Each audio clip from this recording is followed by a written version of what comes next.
দ্বিতীয় দফার ভোটের আগে রাজ্য জুড়ে অশান্তির অভিযোগ, উত্তপ্ত একাধিক জেলা।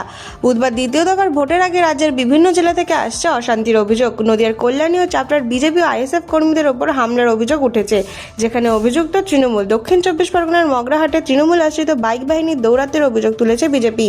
অন্যদিকে প্রথম দফার ভোটের পরদিনই বীরভূমের রামপুরহাটে রক্তক্ষয়ী অবস্থার ঘটনার খবর সামনে এসেছে। সব মিলিয়ে ভোটের আগে রাজ্যের আইন শৃঙ্খলা পরিস্থিতি নিয়ে প্রশ্ন উঠতে শুরু করেছে।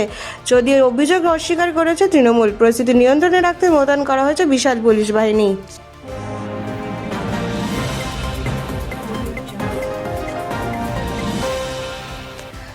বুথের বাইরে কড়া নজরদারি, বুথমুখী রাস্তাতেও বসেছে সিসি ক্যামেরা। ভোট প্রক্রিয়াকে আরও স্বচ্ছ নিরাপদ করতে বড় সিদ্ধান্ত নিল নির্বাচন কমিশন। এবার শুধু বুথের ভেতরেই নয়, বুথমুখী রাস্তাতেও বসানো হবে সিসি ক্যামেরা। কমিশন সূত্রে জানা গিয়েছে, বিশেষ করে ঘিঞ্জি এলাকা এবং স্পর্শকাতর বুথগুলির আশেপাশে নজরদারি বাড়াতে এই পদক্ষেপ নেওয়া হয়েছে।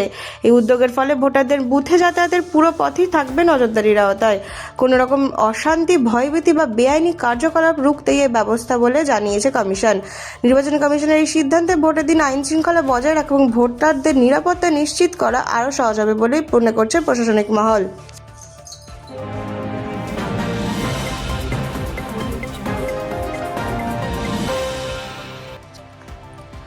ট্রাম্পের নৈশভোজে গুলির আতঙ্ক, অল্পের জন্য রক্ষা প্রেসিডেন্ট।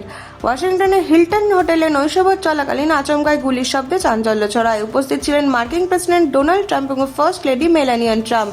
সূত্রের খবর, বন্দুকবাজ আচমকা হামলা চালালে দ্রুত পরিস্থিতি নিয়ন্ত্রণে নামে নিরাপত্তা রক্ষীরা। সঙ্গে সঙ্গে প্রেসিডেন্ট ও ফার্স্ট লেডিকে নিরাপদে হোটেল থেকে সরিয়ে নিয়ে যাওয়া হয়। ঘটনায় আতঙ্ক ছড়ালেও এখনো পর্যন্ত গুরুতর আহতের কোনো খবর নেই।